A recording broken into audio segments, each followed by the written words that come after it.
Sri Aurobindo Darshan. The first darshan of Sri Aurobindo, recounted by Sri Dilip Kumar that I have been reading since last 3 times. It's being continued.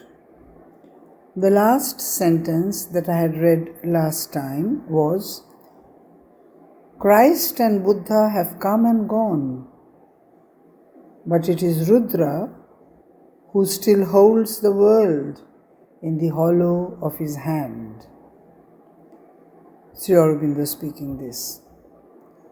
Consequently, Sri Aurobindo went on, the utmost you can do here and now is to communicate only partially the light of your realizations in proportion as people are receptive.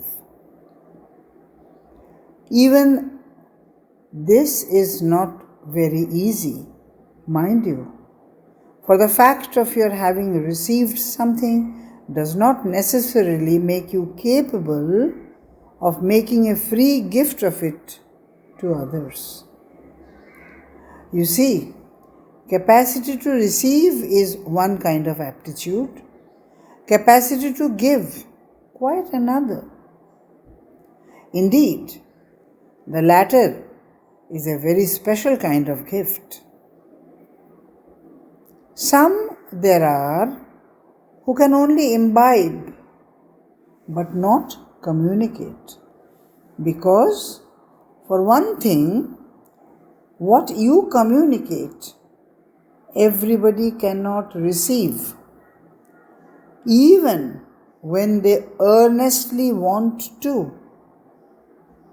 To sum up, the number of those is very limited who are capable both of giving and receiving.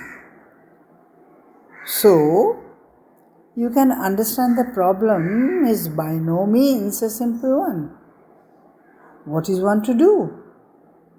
Everybody does not want bliss or enlightenment. Men are at different stages of development, and this makes any universal panacea for life's evils an impossibility, as the history of human experience has proved again and again. I was reminded of the story of the skeptic who asked the Buddha why he did not confer his gift of nirvana on all and sundry here, and now, if he was really convinced of its efficacy in this sorrow-ridden world. Buddha simply asked him to go round from door to door, inquiring what they severally wanted. He came back and reported that the boons coveted were endless.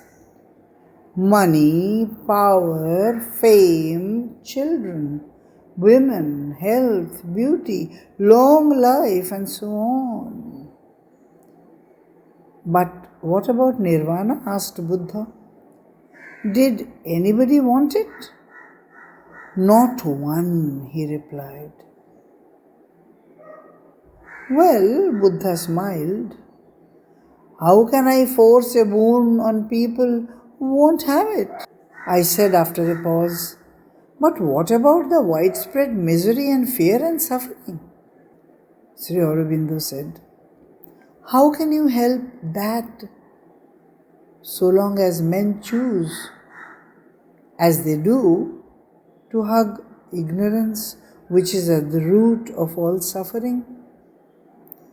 As long as they cherish the darkness of attachment rather than the light of liberation and knowledge, how can they expect to see? How would you evade the inexorable law of karma? What are you then striving for through your yoga? I asked. for your own liberation or fulfillment? No, he said.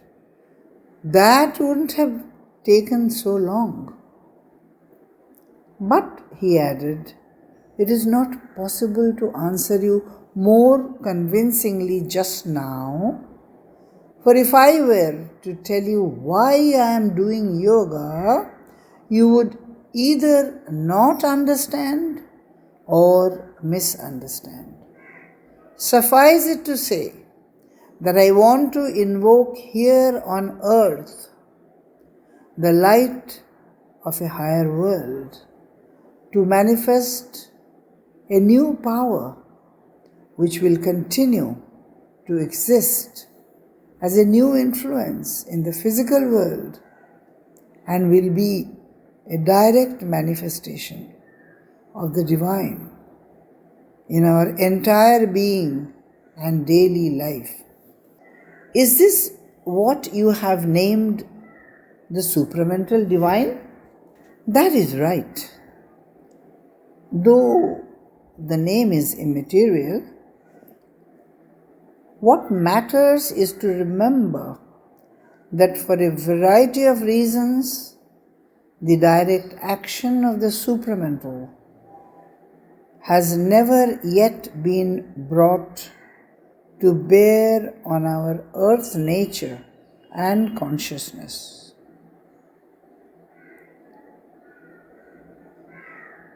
Because the time was not favorable for such a descent. Partly, he said, but there were other reasons also which I can't go into as they cannot be communicated through mental language. And so, if attempted, may only lead to fresh mystification. He wrote to me later in 1933 about the functioning of the supramental. What the supramental will do,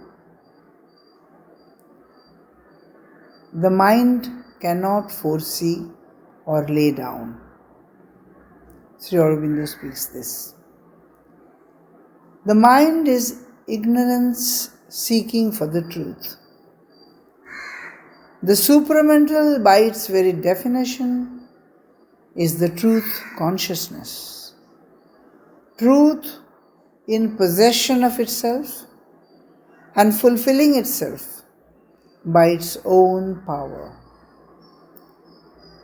In a supramental world, imperfection and disharmony are bound to disappear. But what we propose just now is not to make the earth a supramental world, but to bring down the supramental as a power and established consciousness in the midst of the rest. To let it work there and fulfill itself as mind descended into life and matter has worked as a power there to fulfill itself in the midst of the rest. This will be enough to change the world and to change nature by breaking down her present limits. But what? How? By what degrees it will do it is a thing that ought not to be said now. When the light is there, the light itself will do its work. When the supramental will stands on earth, that will decide. But tell me at least, if the yogis of yore knew of this power? Some did.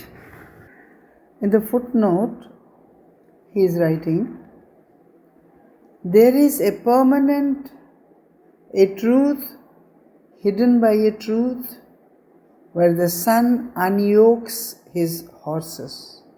The 10 hundreds of his rays came together. That one. I saw the most glorious of the forms of the gods.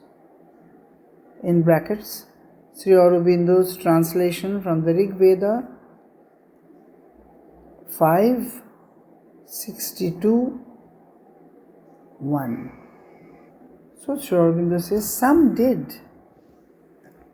But how can I put the truth of the matter to you? What happened was that they used to rise individually to this plane and stay there in union.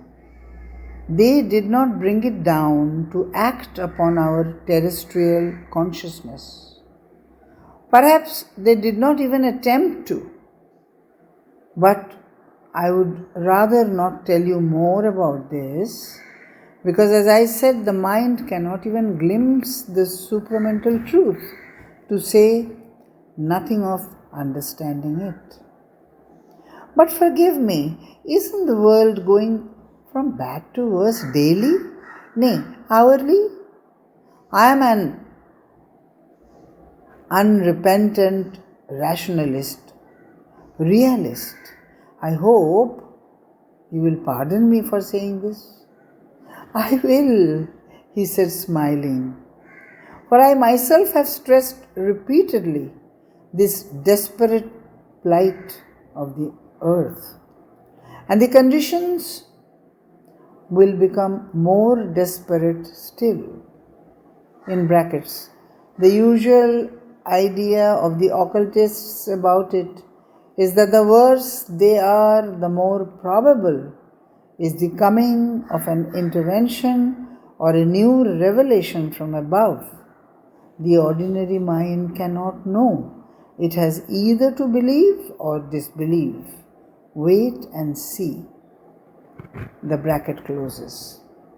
I was reminded of the Gita's message that whenever there is in this world a shipwreck of the spiritual values through the upsurge of rebel darkness, the Divine incarnates Himself again to restore the reign of victorious light. I ask then, but on whom and what will this supramental work? Why? On our life material, of course, down to matter and the physical. Didn't the ancient yogis attempt this either? Not with the supramental instrumentation. Their preoccupation was not so much with our basic material physical, because to transform it with the spiritual force is the most difficult of all achievements. But that is precisely why it must be achieved. Unquestionably, in brackets. As to whether the divine seriously means something to happen, I believe it is intended.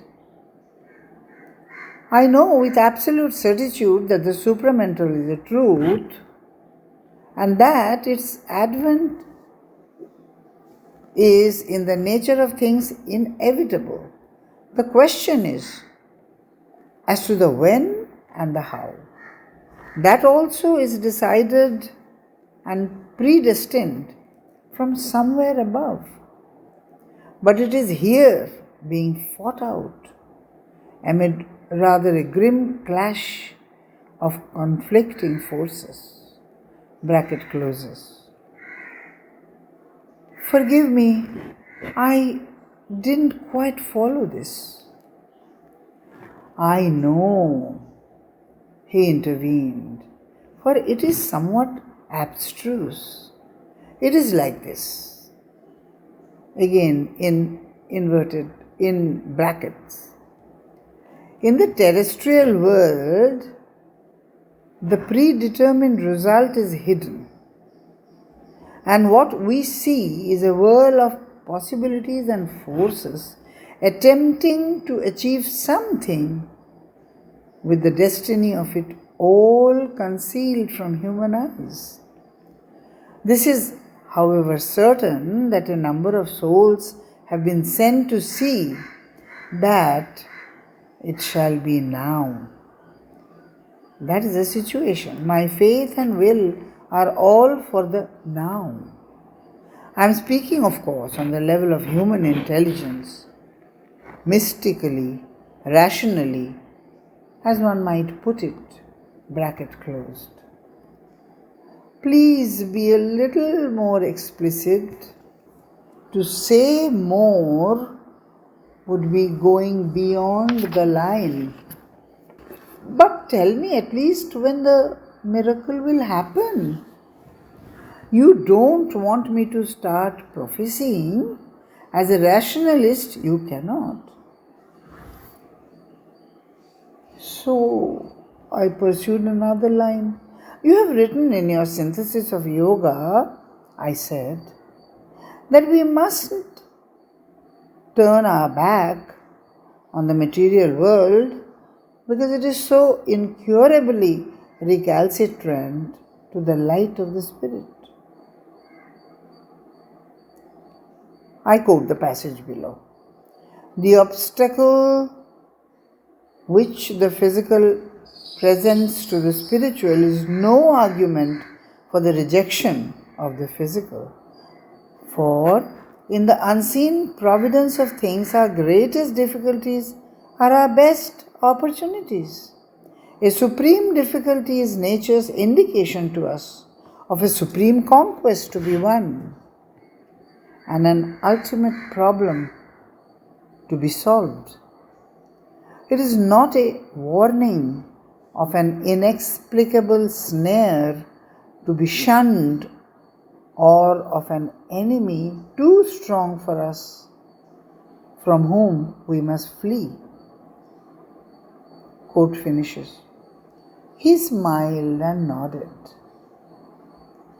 But tell me one thing, I said, flying off at another tangent. Didn't any of your predecessors make this attempt? I mean, what you call the integral transformation of the physical consciousness? He said the attempt might have been made. It is not certain. But what is certain is that nothing decisive was achieved on the physical plane. How do you infer that? Because all achievements leave some legacy of traces for posterity to follow up. A spiritual realization once completely achieved could never be wholly obliterated afterwards. You must then realize it yourself first, no?